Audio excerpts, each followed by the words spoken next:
Looking for a game to satisfy the itch after playing a game like Little Nightmares? Maybe you just like some really odd puzzle games.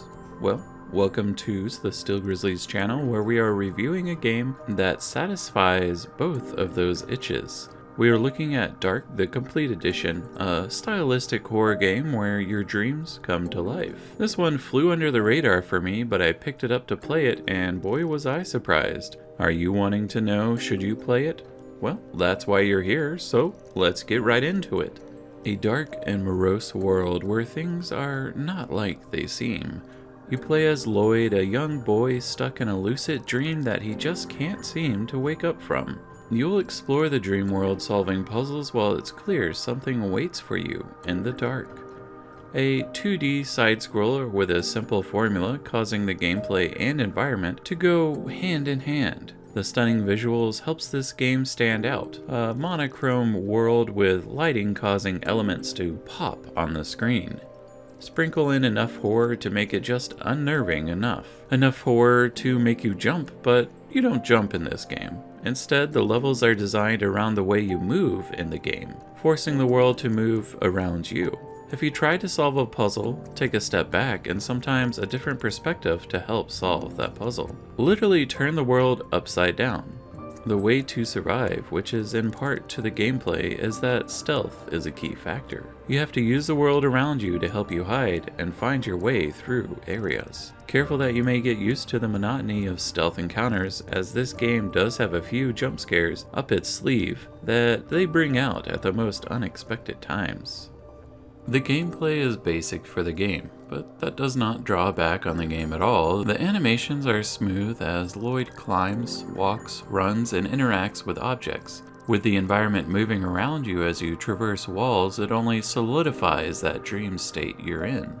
The gameplay is smooth, but it is simple. The main way you walk through the world is to shift the perspective by walking on those walls. However, you can interact with items, pulling a lever to open an area, or picking up a missing cogwheel to finish a mechanism's engine.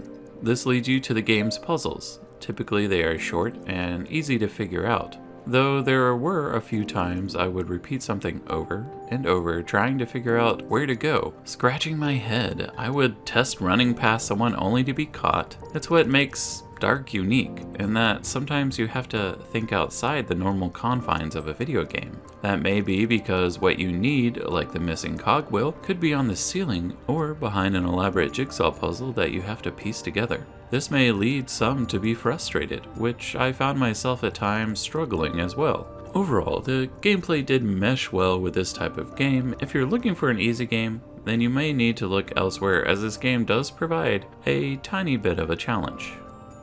The story plays out while you explore the world. You aren't introduced to anything other than you know. You're sleeping, and when you're sleeping, that's when the world changes. It brings up questions that you have throughout the game in the back of your mind. Where are you? Well, you know you're Lloyd, but are you in a hospital? Do you have a disease and your mind can't handle those things, so you come up with this world? Whether you believe that or have your own theories, the game leaves you with that desire to know more. The game is intentionally opaque to give you that fuzzy feeling when you try to recall a dream from memory, which in a way, like I said, it leaves you wanting to know more. I personally enjoyed Darq. Yep, that's it. I enjoyed it, but unfortunately, I didn't love it. Sadly, as I mentioned, there were some frustrating puzzles that leave you thinking to yourself, how did you get so stupid? I kid, but really, I had moments where I did struggle. However, if you want a game that uses stealth, turns your world upside down with interesting gameplay, and some jump scares, then I say check this game out. If you feel hesitant, then let me go ahead and give you what you've been waiting for the entire video. My verdict. And that is, Darq is 6.5 out of 10. I think that if the game was longer, or that if there were more puzzles, then it would help bring that rating up. Like the dream world you have in your own mind, this game can leave you happy, but also scared out of your mind. I really hope you enjoyed my Darq, the Complete Edition review. If you enjoyed my video, please leave a like and a comment below on what you liked about this video, or if you have any other games you'd like me to go check out to maybe possibly review. If you'd like to help support the channel, make sure you click subscribe. This is the Still Grizzly wishing you best of luck with all your future games. Oh yeah, Calamity was here.